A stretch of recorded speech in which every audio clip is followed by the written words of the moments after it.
Hello student, তোমরা যারা ক্যালকাটা ইউনিভার্সিটির আন্ডারে সেকেন্ড সেমিস্টারের ছাত্রছাত্রী আছো এবং তোমাদের শিক্ষাবিজ্ঞান সাবজেক্টটা পাস কোর্সে আছে, অর্থাৎ CC2 বা মাইনর 2 সাবজেক্ট হিসাবে আছে, তোমাদের জন্য আজকের ক্লাসটা খুবই গুরুত্বপূর্ণ।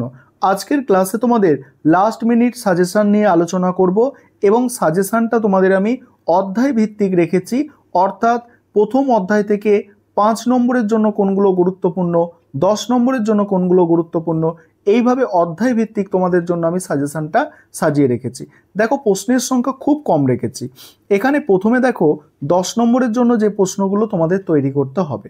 অধ্যায় 1-এ আমি 3টে প্রশ্ন টোটাল রেখেছি, 3টে প্রশ্ন রেখেছি। তার মধ্যে প্রথম দুটো প্রশ্ন তোমরা দেখতে পাচ্ছ বেশি স্টার দেওয়া আছে, অর্থাৎ এই দুটো প্রশ্ন সব থেকে বেশি গুরুত্বপূর্ণ।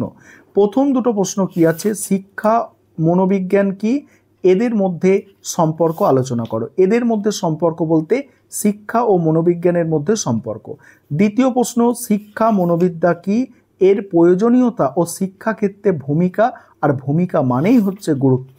ঠিক আছে, তারপরের প্রশ্ন আছে শিক্ষা মনোবিদ্যা কি, আর এর সঙ্গে হচ্ছে শিক্ষা মনোবিদ্যার প্রকৃতি বা পরিধি আলোচনা করো। প্রকৃতি ও পরিধি আলোচনা করো। গেল প্রথম অধ্যায়ের 10 নম্বরের প্রশ্ন। এবার দ্বিতীয় অধ্যায়ে চলে আসো। দ্বিতীয় অধ্যায়ে ঠিক একইভাবে আমি 3টে প্রশ্ন বেছে দিয়েছি। তার মধ্যে প্রথম দুটো প্রশ্ন তোমাদের জন্য মোস্ট ইম্পর্টেন্ট। আশা রাখি এই প্রথম দুটোর থেকেই একটা আসবে পরীক্ষায়। প্রথম প্রশ্ন, পিয়াজোর প্রাজ্ঞামূলক বিকাশের স্তরগুলি আলোচনা করো। দ্বিতীয় হচ্ছে এরিকসনের মনোসামাজিক বিকাশ সম্পর্কে আলোচনা করো। নেক্সট আছে কোহলবার্গের নৈতিক বিকাশের তত্ত্বটি আলোচনা করো।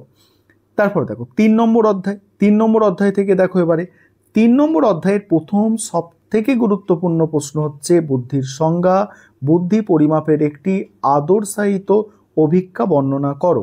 তারপরে দেখো পরের প্রশ্ন হচ্ছে, দুটো প্রশ্ন এখান থেকে আছে, দুটোই করতে হবে। গিলফোর্ডের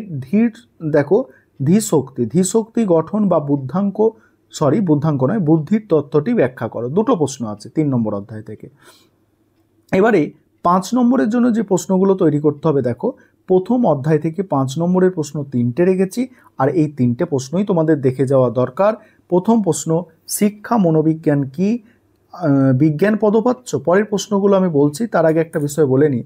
তোমাদের জন্য স্টাডি মেটেরিয়াল তৈরি করা হয়েছে। তোমরা যদি কেউ স্টাডি মেটেরিয়াল পারচেস করতে চাও, সেক্ষেত্রে তোমরা এই নম্বরে যোগাযোগ করতে পারো 9123005218। এই নম্বরে তোমরা যোগাযোগ করে স্টাডি মেটেরিয়াল পারচেস করতে পারো। তারপরে দেখো 5 নম্বরের বাকি প্রশ্নগুলো। শিক্ষা বলছে শিক্ষকের শিক্ষা মনোবিজ্ঞানের জ্ঞান থাকা প্রয়োজন কেন। নেক্সট প্রশ্ন, মনোবিজ্ঞানকে আচরণের বিজ্ঞান বলা হয় কেন। তারপরে দেখবে, তারপরে অধ্যায় 2 থেকে যেগুলো আছে দেখো, প্রথম প্রশ্ন হচ্ছে বান্দুরার শিখন তত্ত্ব বা জ্ঞানমূলক তত্ত্ব ব্যাখ্যা করো। তারপরের প্রশ্ন, কোহলবার্গ এর ও পিয়াজোর নৈতিক বিকাশের পার্থক্য লেখো। নেক্সট আছে কোহলবার্গের নৈতিক বিকাশের স্তর ব্যাখ্যা করো।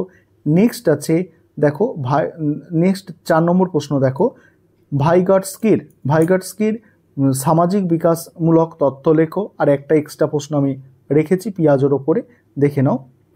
এবার 3 নম্বর অধ্যায় হচ্ছে শিক্ষাক্ষেত্রে বুদ্ধির অভিজ্ঞার ব্যবহার বা উপযোগিতা লেখো।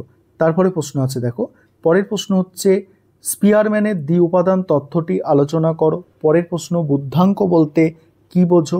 নেক্সট আছে বুদ্ধির ধারণা দাও। এই ছিল তোমাদের সম্পূর্ণ সাজেশান।